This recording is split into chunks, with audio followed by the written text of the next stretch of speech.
sopan santun anak Melayu, senyum terukir bila disapa.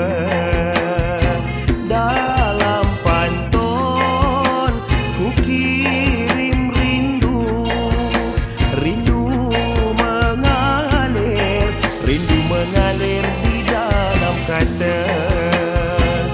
Lemak manis alah amboi amboi, santan kelapa alah amboi amboi, ku pandanglah manis alah amboi amboi, anak siapa? Lemak manis alah amboi amboi, santan kelapa alah amboi amboi, ku pandanglah manis alah amboi